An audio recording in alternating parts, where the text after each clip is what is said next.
Welcome there, ladies and gentlemen, to the OlyBet Sports Cup. My name's Sir Danny. I'm joined here by Josh, and fact of the matter is, Josh, we already have a game ongoing. So sure, we could talk about how, what has been picked, what kind of veto can we expect, but we know the veto. We know the first map and jump straight into the action and see what's going on. Yeah, I love the constant camera segments, people in the Twitch chat saying, hurry up, start the game, you got your wish today. Nice and short and sweet, and we're on with round number 8. Esprots had a great start here, but the Havens have started pulling it back. The Latvian side desperate to qualify after a short exit in their own regional qualifier against the champions as well. They lost to Warsung in round 2. Now they look to fight back here on Ancient. Not a lot of money for the Esprots side. A couple of pistols invested around these rifles. A good opportunity for Havens to take a fifth. Right now you can see things down just a little bit, but it makes a lot of sense. They have Vitrich on the big green. And right about now, sure, we see some of those players up in lane. But it does feel like this has to be a B commitment at some point. It is relatively slow though. They gotta make sure to eliminate the player in cheats, but look at this. Esprots not taking any chances. They're trying to use timing to their advantage. They've gone for the aggressive play, but can they find any success? It's a good trade. It's good for the CTs, and they'll try to back away from this. Or no, they're gonna go in for more. Look at this. Vitrish picks up his proxy as well. That's a great chance as any to pounce on the B side, or forget about it. Just kill all the CTs. It's a big risk. It felt like one that they kind of had to take, though, almost. It wasn't successful at the end of the day. They had a couple of pistols, and yeah, that aggressive play late round for that information made more sense. They'd already given up the mid control. They weren't in a position to contest it with the rifles that they had in hand, so yeah, they had to go for a bit of a push-pull, get that information, and unfortunately that information was their head on a stick. Round number 9 then, Esprots back onto a pretty good buy here. No AWP available, only the single kit. Lacking on the util a little bit too. Definitely prioritising that firepower, which is what they lacked in the round prior. Slower start, Havens. Remember, they were right up mid. We had a player in red room by this time in the round in the last. True. They're being a lot more proactive, taking control in lane as well as middle, and by the looks of things, they're trying to do a similar setup to what we saw in the previous round. This time, no kills, but they have a lot of intel, and on the back of it, they should be calling some of those rotations towards the A-bomb side, or even towards Donut. Oh, timing everything on the first peek. Sees the second head. What a shot from Zerx. That is gorgeous. And certainly a way to flip around on its head. Puts it from a 4-on-4 into a 4v2. And a lot of weight on these boys' shoulders. As they creep into main, there is only the single man on the A site. If they can find this kill onto Watts, then they should be good for a bomb plant and perhaps more. And there it is. No mess, no struggle. And now a chance for more. Oh, but it's suddenly only Lonesome Jordan remaining. Is going to try to swing. Gets the frag on one, but yeah. Zerx with a great respawn, and just like that, Esprots, a really great round for them. You gotta admit, this time around, they decide to hold on to the mid position, not give it up that easily, as well as they decide to play just a little bit more proactive towards the B side, take control of lane. They realize, well, there's no one here. Clearly, this has to be a commitment, perhaps mid, a late mid take, or maybe the A side push, and they were correct about it. They got the kills, they won the round, and, well, economically speaking, I mean, it's still looking pretty decent for both squads. I mean, it's not like Havens are strung for cash, but this time, I feel like they want to change up the pace a little bit.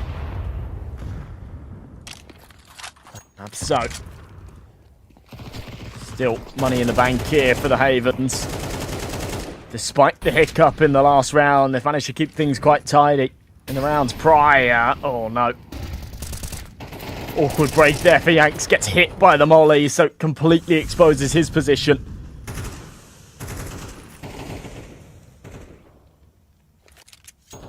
And Esprots have just definitely got more space here in these rounds. They're far more willing to take the legroom. Player deep in mid with the elbow smoke. Havens starting to work their way out of B.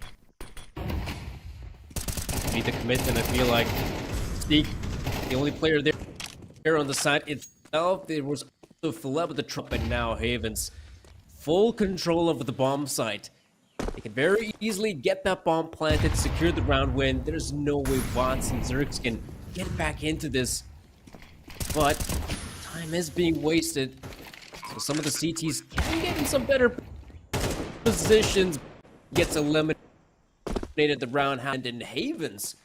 I gotta admit, I was quite surprised that they actually found it really good to just creep on the B bombs in the nick of time, where neither Watts nor Fulema was, keeping a close eye on ramp, and that gave the players of Havens a great chance to take control of the site, secure the round win, and slowly but surely racking up those rounds on the T side. 6 rounds, not too shabby. Not too shabby at all, I believe. I know, actually, I don't know. I was going to say I believe this is the Esprots map pick, because I think that they get to pick first being on the left-hand side. But I'm not sure, because that would mean that Havens get the pick of the sides, and they chose to start off on their T-half. So before I make that statement, it's the Havens map. Don't worry about it. Yeah, it's the Havens map pick, yeah. Ah, okay. Oh, right, you can click on the little info thing. Yeah, don't worry. All right, Havens map pick. Yeah, makes more sense now. It's a lovely opening pick there as well. Penultimate round of the half, so trying to save a bit of cash here, Esprots. They seem to be doing a decent job with the pistols. Not quite enough there from Zatik. Oh, this is crisp. What a shot from Yanks. That's what you expect. In a round like this, Havens should have no difficulties dispatching of these players who are just equipped with measly pistols. But hold on just a sec. Some of those pistols include Deagles. Oh my goodness, Philippa. Unbelievable round out of Esprots. Just how? In a matter of a few seconds, their round is turned on its head. Yikes. Pulling it off with the pistols as well. Big yikes. Big yikes. I'm not surprised that Havens call a pause here. They're not going to be too strapped for cash again. Remember, their economy has been very strong going into these last few rounds. Unfortunate disconnect from Yanks, so the pause is not because they're maybe knocked off course by that last round, but actually more of a technical nature. Still, though, that was a rough one to lose. They could have been teed up for 7 and maybe even an 8th round here, which would have been absolutely huge considering how things started. Losing that pistol, going 3-0 down. Right now, we're kind of teed up for a 6-6. Esprots not only have the money because, they were saving the money for the buy here anyway, but they've got a bit of surplus cash. That AWP can come out. Everybody's got kits. Everybody's got util. The bells and whistles all ringing. And, nothing really to be spared here. There you go. Yanks is back. We're ready to get back into the action. Yeah. Love to see such a quick tech pause taking place. We're going to get back into the action. And yeah, winning that round, that's going to be, I think, a momentum changer for Esprots. On the back of it, you might as well be a little bit more proactive. Once again, mid control is the name of the game. I do feel like the teams still have a good chance to make their way out of those smokes and elbow, and just like that, Vitrich and company going for more, but Vots has to be incredibly careful. Luckily for him, Sikta could find a really good timing now, maybe spot out a few players, but he's afraid, doesn't want to go in for more. He does. Either way, his teammate is in desperate need of backup, as this feels like an A-side hit. Ooh, what a kill. What's getting away with murder, and the problem is the whole idea was this buddy system. Yanks was supposed to trade, but knew if he pressed through that smoke, he'd fall to the same fate as his teammate somehow. Havens have still managed to crack open this A site with a couple of crisp shots, and the due diligence taking out the flank there in mid as well. Philabo and Zatik with their work cut out for them here on this retake. They have got a kit, but only a single HE in terms of the util. They deployed everything they had early round. With a man disadvantage and the bomb already halfway gone, this becomes really, really tricky. With Whipsky finding that first, I think just too tall an order. Bomb a little too far gone already. First head found, but playing off the contact, Morill's able to swing out and finish off the job. Havens get that all-important 7th and, recover the rough loss in the round in the past. So, Not a bad half. Not a bad half from them at all. But at the same time, considering the Esprots are on their opponent's map pick, they've kept things reasonably contentious. Also add not a lot of gun round victory. Look at some of the rounds they've won. Sure, you win the pistol, you win the subsequent rounds. That's pretty important, and that's usually how it goes. But in terms of gun round victories, we haven't really seen a lot of that from the Esprots side. So this time it does feel like they gotta win this pistol. I think it's a must for them. And right now, you know, taking some of that mid control still is, I'd say, standard practice on a map like Ancient, but it's also no surprise that Esprots are taking this incredibly slow, and maybe, look at that, maybe one of the T players has actually snuck his way through Red Room. That's big. The Julie's just around the corner, looking to back a nasty punch, but very, very well with another. Biting back nicely after a rough end to the first half. I don't think there's any chance for this retake. There you go. Yeah, as soon as that smoke goes down, anyone that wants to play through is asking for an early death. Absolute suicide. Whipsky knows it, so has to just play on the other side of it. This round is cooked.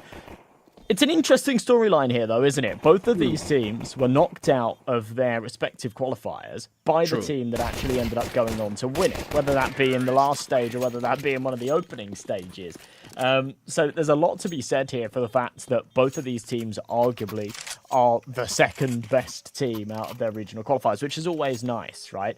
I wouldn't have been opposed to seeing sort of a new challenger, a new emerger coming into this last chance qualifier.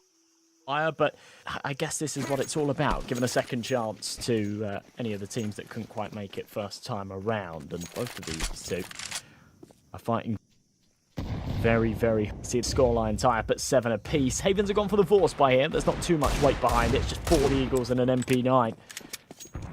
And now reliant on pure mechanics. They need to smash these headshots. Yeah, and some of these guys on the side of Esprots, like... they've been in the scene for a very long time. Steak, Fleba, Sikta, and Watts.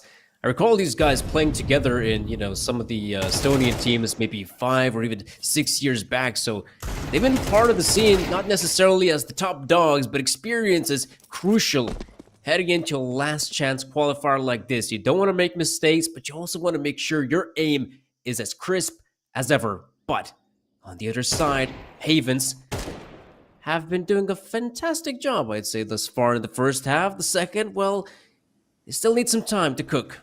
But this round is coming to an abrupt end, and Havens, I kind of dig this.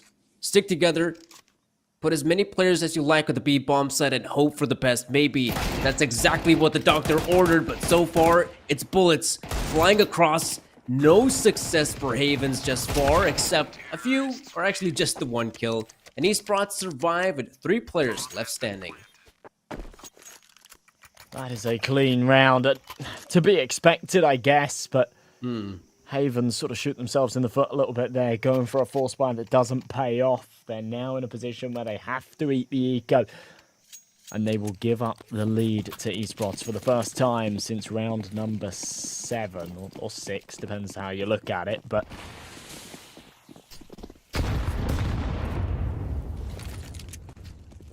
yeah, round number 6. Round number 6. My maths is just bad. Nice shot from Watts. Up against unarmored opponents, though. This should be a breeze. And a chance for that Mac-10 to get a bit of money. Oh, he wants to rack up that dollar. But can he find any success? Well, he's going to find a bullet in his face, which... not that great. I think medical care for that kind of injury is going to be pretty expensive unless you have some kind of insurance. But either way... forget about it. It's Counter-Strike. You still, whatever you die or you end up surviving, you still get some of that money in your bank pocket. Now what's going to matter is what Havens will do with their first purchase heading into this.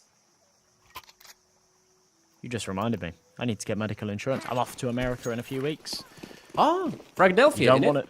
Yeah. It's going to be cool. But you don't want to fall ill. You don't want to take a bullet there. That'll cost you. No. $1 million. Big entry from Sikta. Ooh, it's there we go. Yanks is gonna go up lane. should be able to spot out Sikta here. There we go. That's another player taking the hit. Meanwhile, take a look what's happening on the A side of things. I mean, Esprots have one player who has sneak passed through. He's got so much intel, and I'm surprised no one from Havens is reacting to it swiftly enough. Interesting smoke. It sort of cuts off both angles, so if you're limited on util, it's a great smoke to throw just to get out of ramp, but it also gives a lot of space for Havens to maneuver around it. Somehow Watts has slit the net, he's found a crack, and not only found a kill, but he's distracted both and caught with their pants down, flying up ramp, a double headshot from Philibert. And that will seal the deal here for this one. Esprots just looking so much better here on their T side. And Havens are starting to lose control of their own map pick. What a brilliant round and a brilliant play there towards B with just a single smoke grenade. They get it done.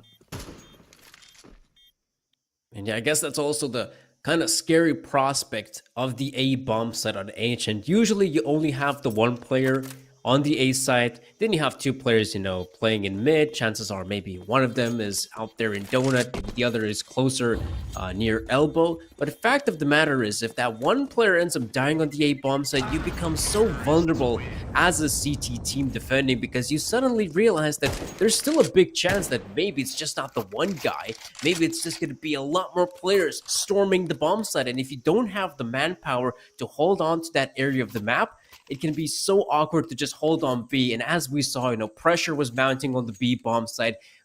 Esprots had one of their players in the big flank, and it was so difficult for the free guys to even hold on to the site. And well, I mean, you can see on the back of that loss, they have to go for investment, but it is lackluster to say the least. Oh, awkward AG. Watts has fallen early as well. You're right, this is a horrible buy, but one that so far is bringing something to the table. Yanks has got an auto shotgun, which I'm quite excited to see in action. If he puts himself in a good position for it, then it certainly could. Look at where he is, super aggro in A main. Now, right now, Esprots are not lined up for that area of the map, but if they decide to reroute, change their destination, then he could be a major threat. That double push there on ramp, they take a lot of damage, but no casualties. Now a two-man advantage. Almost, it feels like they're made of glass right now. Whipsky's on 2 HP. If they keep up this facade, then Esprots will still be scared. Philibert with an important kill and a chance to find Whipsky here as well, but he's somehow gone incognito. Playing up close and completely unseen and unheard. That's a pretty big position for him, and you can see Esprots, they're sweating right now. There's a big chance someone has made a push out of A main. Maybe there's someone in T-spawn already, so at this point, they just have to commit, and slowly but surely, Havens, they're acquiring more and more map presence. They're about to realize that this is, in fact, a commitment on the B bomb site, and Zerx does a good job of clearing out Cave, but we still have players left standing. One of them is Vitrich with the M4 dealing out damage, and now there's only lonesome player in the form of Sikta surviving. And yeah, Esprots, you can see how terrible it is to lose those two players in Ancient so early. You end up losing so much map control, and suddenly the players from Heavens, they realize we got a great chance to play aggressive, gather that intel, and best of all, come in from some angles from which Esprots just have no idea we can come from. Keeping 3 players alive there and saving 3 AKs as well is absolutely huge for the Havens, and it just felt incredibly disjointed from Esprots, I'm gonna be honest. I mean, having that presence that they had there on the B slope, and 3 players being able to push, finding that kill and it going completely untraded, it's inexcusable. When you can't find those trades and you're just losing numbers early, it always leads to one thing. They look to try and recover it. That's a brilliant crunch there on middle. Havens trying to prioritize that control, punished for doing so. Traded back. Okay, Vitrich has actually managed to find a double. And we're back into a 2-on-2. This round has been an absolute roller coaster. Oh man, this felt like this has to be the round to take, but now, second doubts. Still though, look at the positioning right now. Havens, sure, they have 2 players close by the bomb site, but Sikta, He's coming in swiftly. And the Latvians have no... Oh, yes they do. Oh, they have an awareness. They realize, I mean, there's so much time still left on the clock. There's a big chance someone can come in with a big flank. They see the shadow, and that is enough. Panic Station sees the shadow, pulls the trigger way too early, but still wins the fight. Just takes a lot of damage in the process. It's not going to matter, though. Zatik's AWP does not discriminate. You could be low HP, and one bullet will take you out regardless. 35 seconds on this clock, and he knows that he needs to just commit to a plant. He'd love to use this bomb as leverage, try and isolate 2 Jules, but he's got a bit of space, and that might be his only opportunity to tap in those digits. Beautiful shot hit on the first, but now a 1v1, and he has no idea where the last resides. Has to play the 50-50, and guesses wrong. So, Maril will be able to pick it up, ties this scoreline up at 9 apiece once again, and Havens are back in the picture. Man, what's been surprising for me is Esprots, if you take a look at their early, setups they have on the T side, they're pretty okay. We saw in the previous round, right? They wanted to take mid control. They had an idea how they want to approach it. They just don't want to push out an elbow like that. They had some of their players in lane as well. Great initial frags. That's perfect. But when it comes to the mid rounds, that's where Esprots suddenly seem like they're kind of disjointed, not really sure what they want to accomplish. And I feel like, sure, this team can find some great openings, but I just don't feel like they have a game plan of how they want to finish the round, and that is a big problem for them. Chaos in middle ensues again with these early trades. Havens get out better off, though, and that seems to be becoming a bit of a recurring theme at this point. Look where the bomb's been left, though. Outside of elbow. Needs to be recovered if they do want to end up on B, which is where they're leaning right now. Trying to apply a bit of pressure. Maril's still here. He's got support from the back lines as well. Oh, that's unfortunate outcome for the peak there into cave, just for the information, but ends up with a whole lot more. Now the B site's going to be lost as a result of it. They need to play for the retake here, Havens. Oh, yeah. It's going to come down to the retake, and Proxy and company, they've arrived pretty quickly. The cavalry's here, but now they just have to wait for the smokes to fade before they can begin to mount their attack on the bomb site. And admittedly, the T's don't have the best of positions, so they're trying to still play just a little bit more aggressive, take some of those unorthodox positions, but Proxy, he snatches one. Steak can be dismantled in this position quickly, but the Tech 9 is dealing damage, and there's only Lonesome Whipsky remains, but the Tech 9 is way too quick, and the one tap will clack you down and win Esprots the round. Wow. Zatik had no business in winning that, and it just shows how much that pillar can be your friend in those clutch situations. You really start to favour the T with the Tech 9 when he can use that pillar. Just leverage bouncing around and isolate those fights. Absolutely gorgeous. The M4 didn't stand a chance. Money broken here again for the Havens. CT economy's just been so difficult to manage for both teams throughout this game so far. Couple of pistols, couple of MP9s. That single rifle on Yanks is all they have to work with here. And they've gone heavy into cave. They've completely given up the bomb site itself. And they've been cut off as a result. Ooh, alright. Decent start, though. Oh, wow. Bombardment. Okay, prize that doesn't tear off the ceiling. Positioning is looking good for Esprots to just close this one out, the 11-9. And well, Haven's gone, but a fully on purchase heading into the number 20. Luckily, he'll have money to profit. Money. I do feel like Esprots have been doing a pretty good job here on the second half. Sure, if team doesn't seem to know what they want to admit round if things well in those. Suddenly, you take a look at how they've been playing these past couple rounds. Proactive. They're the ones dominated. Control pace. Certainly have been. Oh, okay. Well, absolutely brilliant. Havens trying to take this one by the reins, trying to take a bit of control in this round, punished for doing so. And that theme will continue. Missed shot from Vitrage. It's been a rarity in this map so far, but Filippo will take it with open arms. Very quick to the reaction. And Exerx will not make the same mistake. Lines up 3. What a round from Esprots, who really just take the reins in these final few.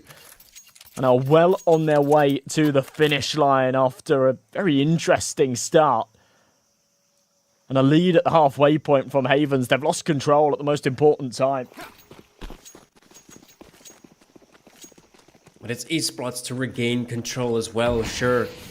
They may have failed in some of those mid-round scenarios, but now if they're just picking up 2 or 3 kills, I mean, from here on out, it becomes impossible to mess up. But there we go, at least that's a good start for Havens. I feel like they have to be proactive themselves, show off some of that teeth, or they might become a meal in the next one. However, 3 versus 4, not too shabby. Could be a 3v3, but Jordan, he realizes this team has got a pretty good advantageous positions, and right now it would be better to play the numbers game. Needs to be very careful here. He falls. Big problems come. Patience from Vitrage does pay off. A 2-man advantage, make that 3. Sikta all by himself, 1v4, it would be one hell of a time to pull off a clutch, but it will not be his day.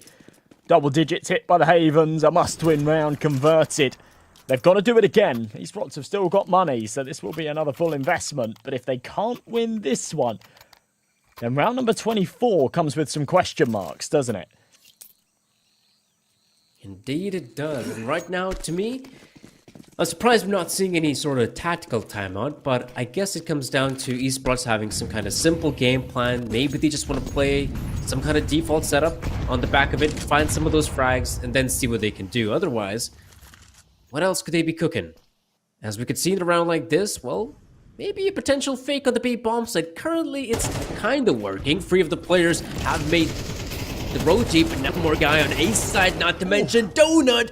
But he's been dispatched off, and that's suddenly the bomb side wide open. A bit of luck on their side with Watts on 1 HP. Yanks tries to play through the molly, thought that he had the drop onto Sadiq, but punished. And isolated, no chance for the trade from his teammates. M4s will try and come through, but it's not going to happen. Watts lines up both, and what a brilliant round and a brilliant map recovery from Esprots, who were down at the halfway point and looking like, I'm not going to say they were struggling, they were fantastic when they moved over to their T side, but far more comfortable when they were able to control the pace on their attack. I love the fact that that final round we didn't get to see any AWPs either. The AWPs really, really were a huge piece of the puzzle in that map in the rounds prior, but that final round there was just raw mechanics on the rifles.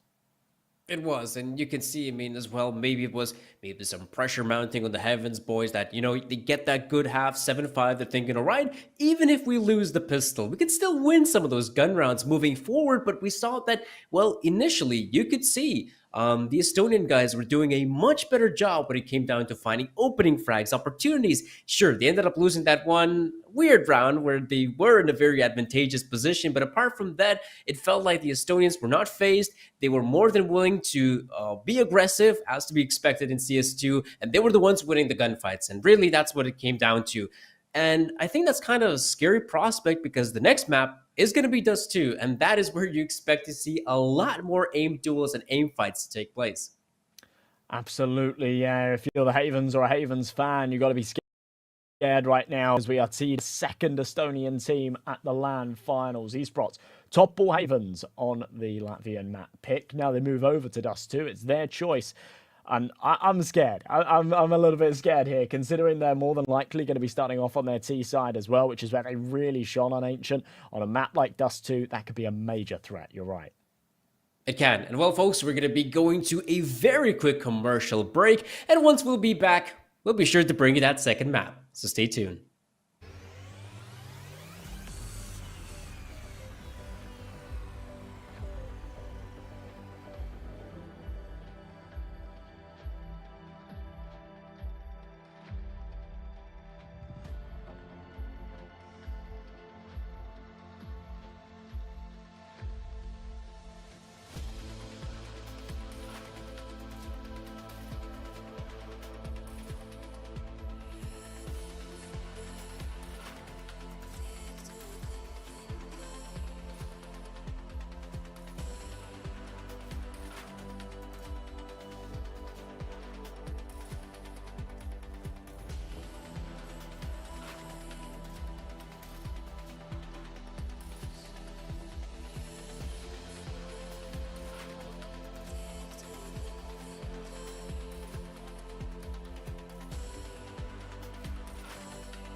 The Latvian side had a pretty good run of form on Ancient, but it was the cold-hearted Estonians that had what it takes to eventually close out the first map, take the win, and now we'll be jumping into the second map, our Sunny Dust 2. My name's Sir Danny, I'm joined here by Josh, and well, both of us had a great chance to see some of that Ancient action, but not from the very beginning.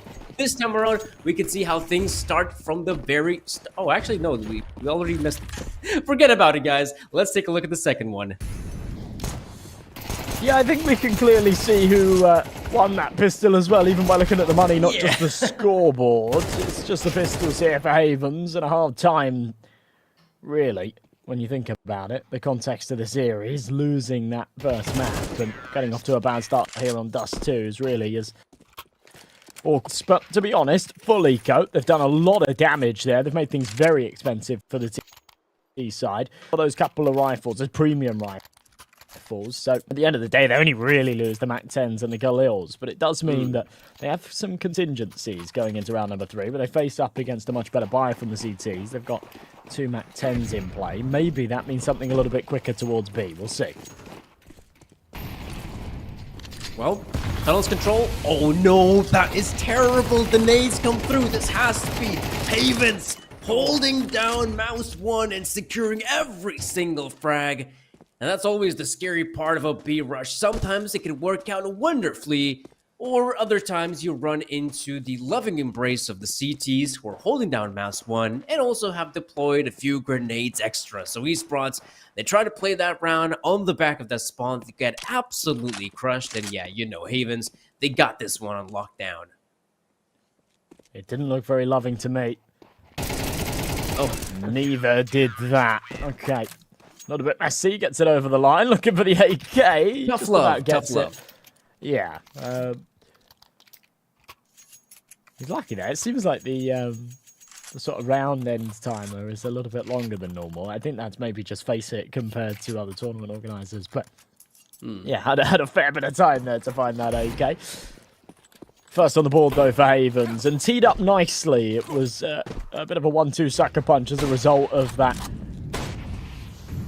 damage they did on the eco round. Then the rifles that could come out in that follow-up. For real, just about manages to cross and dodges that flashbang nicely as well.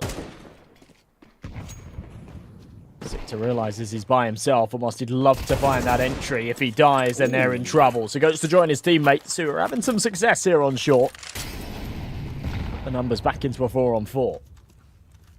I'd say I think they're doing a really good job in this round, trying to take those gunfights on almost every single area of the map. We saw one player in the form of Steak going for the long push.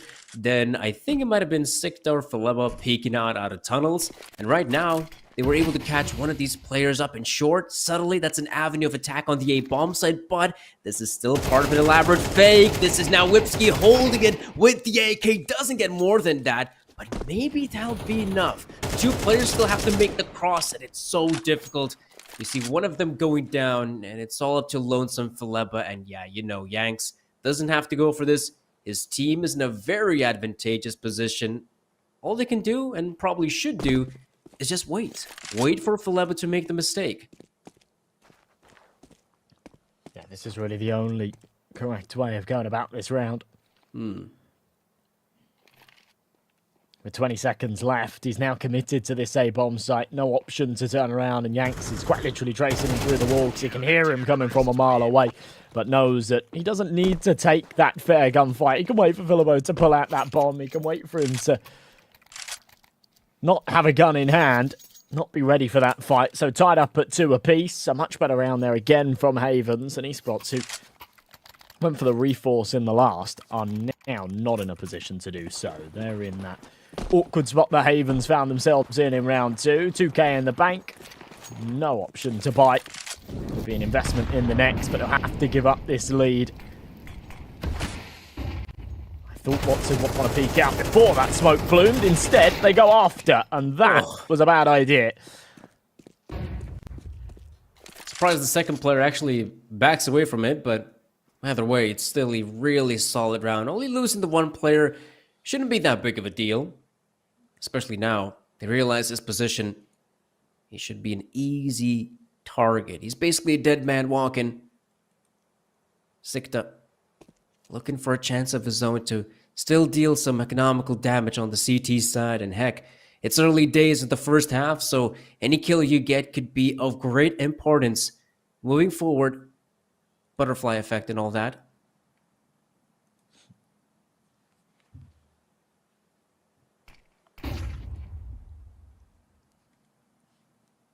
Just gonna tap away here.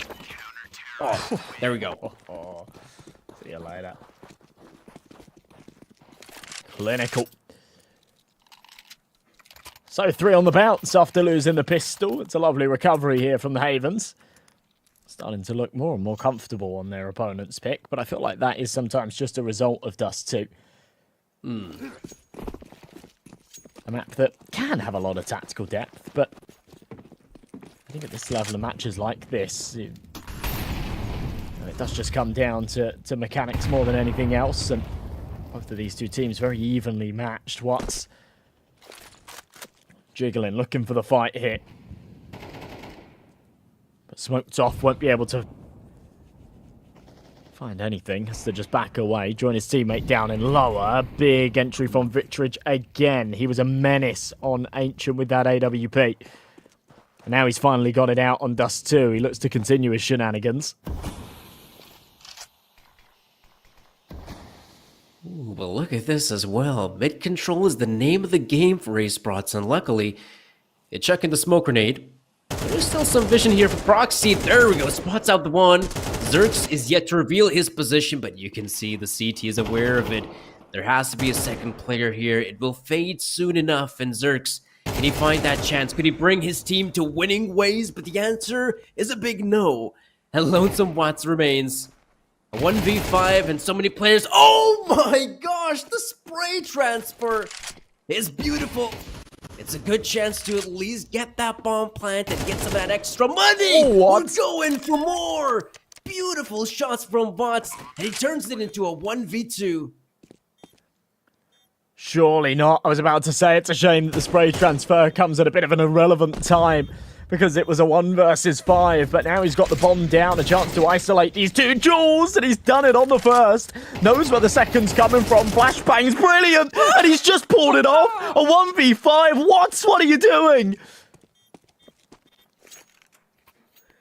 What the hell was that? That was, like, in general, a beautiful clutch, right? That was beautiful.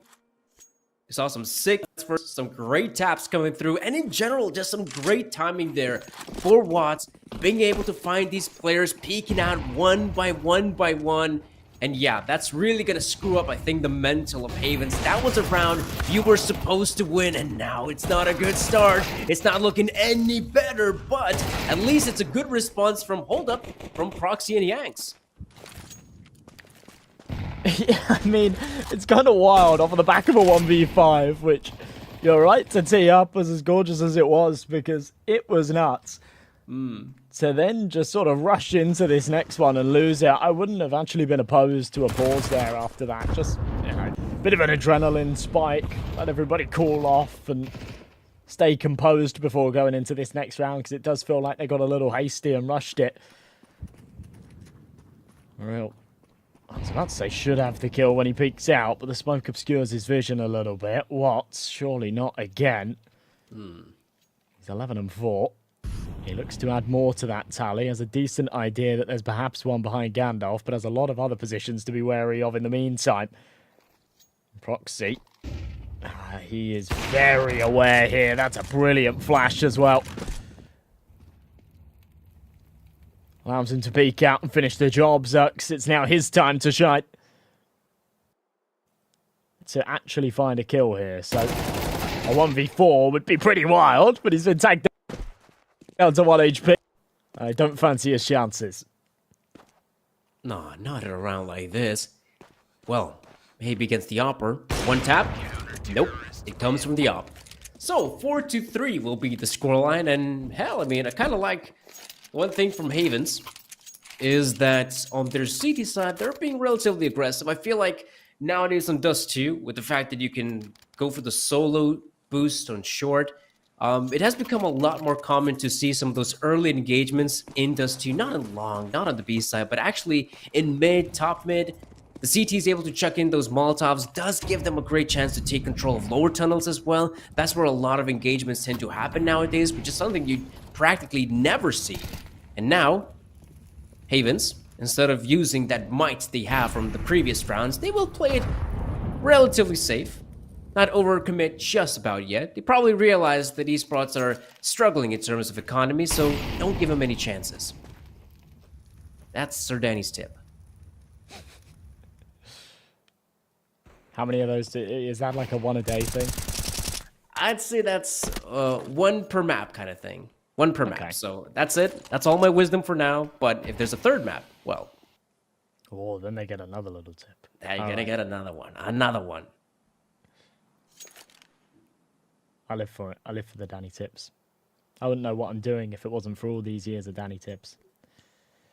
No one would. We'd all be in the dark. Vitrich. A little bit overkill with the AWP against the Glocks, but the result stays the same no matter what he is against. He needs to hit his shots as they emerge out. No. It's actually a bit of a curse having that one and done weapon, and it means that the rifles have to clean up. They should not have got a bomb plant and 2 kills out of this. Far more than they bargained for, and still a chance at maybe more here in the round. Oh my god, Sigta, the P250 lands true. Maril has to pick up the pieces, and he does so nicely. He'll grab that AWP as well. Surely. Yeah, okay, bit of a switcheroo. There's an AK, my friend. I'm going to go grab the big green. But too expensive. Definitely too expensive there for the Havens. Yeah, I mean, just consider that purchasing power. It was non-existent on the side of Esprots. Just a couple of Glocks across the board, P250s, that's it. But what they accomplish is magnificent. You kill 3 players, you get a bomb plant. Like, that is as good as it possibly can get. I mean, the best case scenario would be to win the round, but that's probably the second best thing, to be honest. And yeah, Esprots, still a lovely looking purchase heading into this round, but, you know, take a look at that scoreboard. It's not looking too great, but it's not looking too bad on the side of Esprots. 5-3, I'd say it's still doable, but I do feel like, ooh, something has to start going your way. It's wild to see that Vitrich only actually has 5 kills, right? Because the impact of these frags he's been finding, he's been so consistent at taking these early duels and giving these man advantages to his team in all of the rounds that he's had this sniper. And there it is again. And it's sort of proving to always rely on the kill count. It's the impact that they bring. A couple of nice trades back, keep things contentious just for a moment there for Esprots, but with one being traded, it leaves it all down to Watts, the man of the hour in this map for sure, but you can't keep leaving him in these positions and hoping that he delivers magic. And I love this setup. It's absolutely perfect. The 2 elevated angles, there's no way you can transfer between both, and unless you whiff astronomically, then that's always going to be a Havens duel to win. So 6-3, they keep the rounds coming, and they are desperate to take this to a third map. Yeah, this is starting to look awkward on the side of Esprots. They're running real low on rounds, 3 rounds on T side.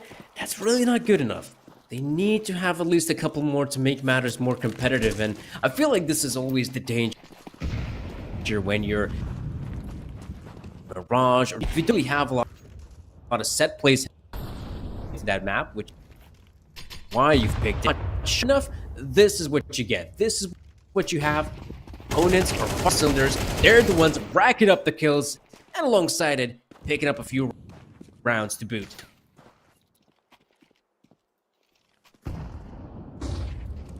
Go again. Come on, Watts. No, not this time. Proxy will finish off the job. I can't help but feel it's becoming a bit of a...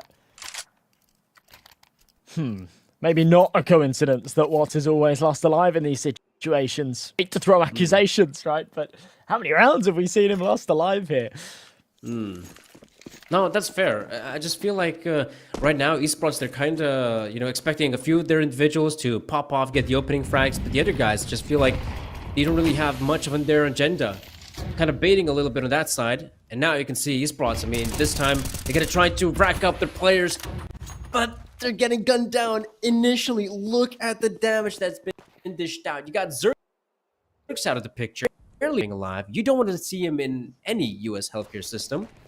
And this is where Esprots, they just gotta group up once again and just hit one of the bomb sites. And how do you do it in such a disadvantageous position?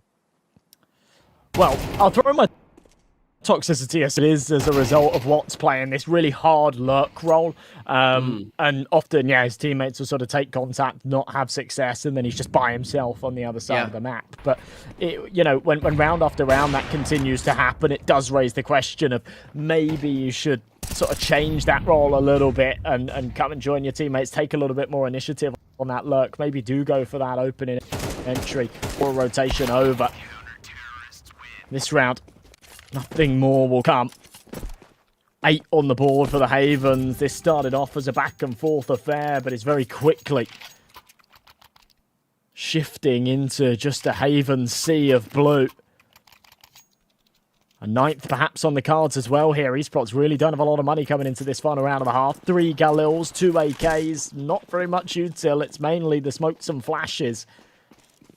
And this time it doesn't seem like we're going to have a lurker. It's going to be all 5 committed to A long. I mean, this is probably the most amount of success they had throughout this entire half, taking long control. And this time, again, nowadays, the one smoke for CT spawn is good enough to make the cross, but the nades fly through, and now you can see Havens. They're making the rotation, not to mention they are yet to find a single frag here. Esprots, there we go, Ooh. a few big ones go their way. That's a chance for a bomb plant, and finally, a good post plant for Esprots. That's what happens when you've got Watts on the entry instead of a lurk. Finds both the entries on. Cracks things open for them for an all-important 4th. He finds himself a 3rd kill in the round there, as the difference between an 8-4 and a 9-3 half is astronomical. If they can find a pistol round, it becomes very, maybe not easy, but doable to close up this scoreline. MR12 can be a cruel mistress. Havens need to make sure they keep hold of the steering wheel here. They are still in the driver's seat. They're going to call a quick pause. They recognise the importance of this round. Oh, for sure. And we can even take this a little bit further.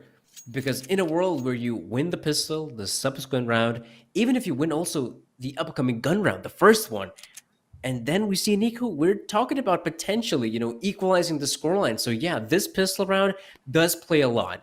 It's an opportunity for you to pick up 2, maybe even a gun round also victory would bring you to an even scoreline. And it's no wonder Havens decide to take the tac pause. They realize how important that is. And really, I mean, it's a good chance to just, you know, recuperate, you know, chillax a little bit. You're in the driver's seat. You still have what it takes to close things out on this map, put us on a 3rd.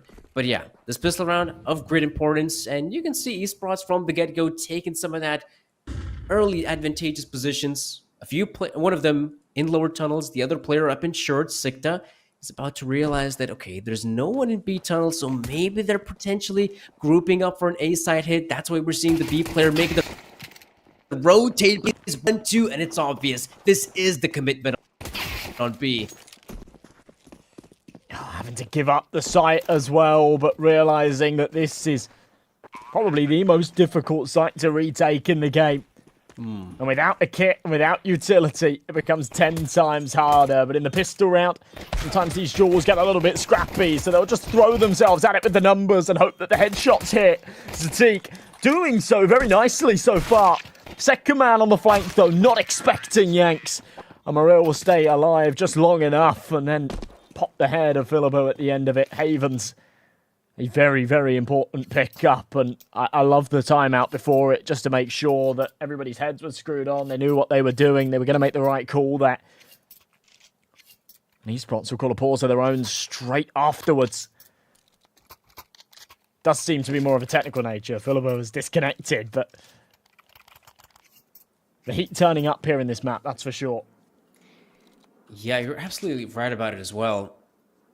I mean, we talked about how, you know, the kind of we imagined, right, a world, what it would look like if Esprots managed to win the pistol, but we didn't really consider Havens winning it. The scary part is because if they win it, there's a big chance they're going to close things out, right? And Esprots, I guess they decided to take the time out to have that discussion whether they want to go for a force buy here.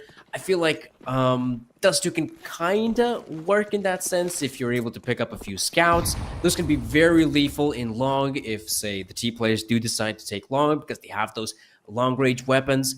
But this time around, they consider, all right, let's eco this one out, let's take the hit, then we'll come in with a big buy. Then we're going to have the purchase, we're going to have the rifles, and that's where we can find a lot more success. But this, I mean, it's not bad. It's an eco push. They get a kill. That's something. Not only getting a kill, but actually getting out alive as well. This is ridiculous. Watts has found a 1D. This would be a disgusting round to win. And we were just drawing this storyline, the narrative of, okay, Havens, looking like they're going to take this map. We'll see a third. It'll be a true 50-50, but fumbling around like this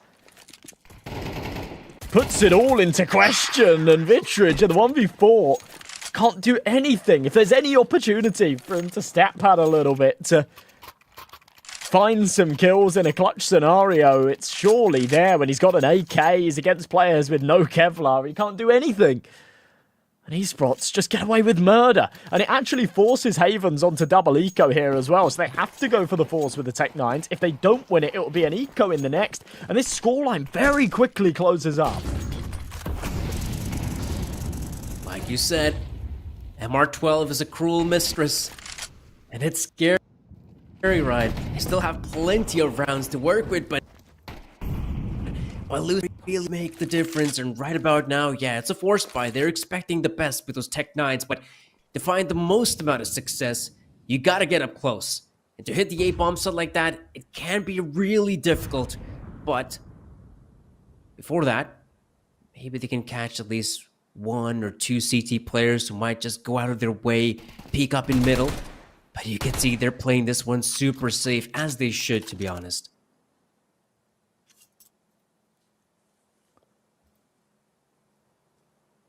Very slow. A minute already ticked and no blood drawn. At least no casualties. Just a couple of tickles, finally. Sikta will find a head. A brilliant support flash, but a whole load of damage dealt. And no follow-up found. Xerxes just been dinked. He's now in a bit of trouble as well. Calling for support from his teammate, but Philippo has to be wary of the short. He's in pursuit of it. Vitrage with another, and we find ourselves in a 2-on-2. Yanks was aware of the flank. Lands another dink, but it's not lethal. Well, they know where he is. He should out with. Watts playing with a bit of caution because he's so low. Takes a stray bullet. If Vitrage can find a plant here, then this is a very successful round. I don't fancy his chances at the clutch, but we'll see, I guess. The problem is these boxes should plague him. They'll jump up. He's just not aware of it. Zatik will recover a sinking ship, but to be honest, very good damage dealt there from the Havens, given the weaponry they had to work with. Although it was a full force buy, they were on double eco. 3 kills and a bomb plant isn't too shabby. I mean, after a round like this, the ship's got returned to harbor. The Portsmouth, I believe, is a good. It's a naval harbor, isn't it, in the UK? Yes, I should know. I've been there quite a few times. My granddad lives not far, but yeah, I don't know. My only memory of Portsmouth is last time I went to visit my granddad. You have to get the ferry across because he lives on the Isle of Wight, and I had the ferry ticket on my phone. Oh my God, what? You go, but like, what a man to get it. 24 and 11 as well. But yeah, I had the ticket on my phone, and my phone died, and I didn't have a power bank or anything, and it was like 1 o'clock in the morning. It was really late, and I was literally walking around the city just asking strangers if they had a phone charger, and nobody was particularly helpful. And then Really? there was a security guard of a shop. Yeah, I even asked the policeman, and he was like, nope. And then there was a security guard of a shop, and he said, I don't have a charger, but I have a friend that works in a hotel, and I bet they have spare chargers. And I was like, all right, thanks, man. And then he walked with me to this hotel, and they did. They had in the lost and found, they had an iPhone charger, and they charged my phone. and I got the ferry ticket, and I got on a later ferry, and it was all good. But yeah, at least an hour of just walking around asking strangers for phone chargers. And I don't believe, with the amount of people that I asked, I normally have like a charger with me, right? I don't believe that all those people weren't lying to me. So, you know, just a social experiment, a test of human decency. Everybody in Portsmouth failed, so I won't be going back. Except that security guard. He was cool. Yeah, cool bloke. Cool bloke. Came in clutch. Which is something you'd like to see out of the Havens boys right now, and nothing much has been going their way, especially now. The early aggression in lower tunnels, like I said, this is kind of the new meta on Dust 2. You gotta be aggressive with the CT side, play fast up catwalk, take lower tunnels. In fact, you can even go for some of the ballsy plays top mid, especially if you have your players going up short. You don't have to worry about a sniper in suicide or even in T-spawn. No, you can just quickly run pass through him. Those early fights, and yeah, Havens on the back of it. 50 seconds remaining. They might contest the A bomb set right. I do believe they still have top on their side to stop any incoming push. And that's a bit scary because if Havens, they want to commit on A, having a good job at wasting the utility of their opponents. They are doing a very good job forcing out this util. You look at what's left here for Esprots. There's not a lot of time on the clock, but literally a single HE and an incendiary. It'd be a good time to deploy it, but it's on the other side of the map. And Philibert, well, he has done a bit of damage with that HE grenade. He hears him coming, and there's not a lot he can do. He's on an awkward angle. His teammate's fallen. What's called upon as the hero once again. Can't find the head. Exposes his position. Sees another, but he's just playing whack-a-mole here. Such a difficult shot to hit, but still taking ground and working his way forward. Unfortunately, loses that all-important fight as Witsky will double up, and the Havens finally bite back down. They break the curse, which has been the Esprots comeback here on the CT side. And they push themselves onto double digits. Yeah, I kind of felt like Esprots on the A side were doing a pretty good job at trying to maintain some of their, you know, incendiary grenades for as long as possible. But still, when it came down to the push, Havens, surprised to note they find those early frags. That really gave them a good chance to secure the bomb site in a 4v3 where Watts doesn't get a kill. You know, the round's over for Esprots. And, well, at least it's a good start for them. And in a round like this, where they have gone for the full purchase, they need every little bit, and it does help for them. In the quiet before the storm, I've got to address the elephant in the room as well. What's his 24-12? Now, you've got to remember, 9 of those kills, right, was the 1v5 and that 4K against the Eco. But still, that puts him ahead of the rest. Even if you take away those 9 frags, he has been unbelievable this map, and it would be a pretty sore loss if they weren't able to get it over the line, despite all his efforts. Decent buy available.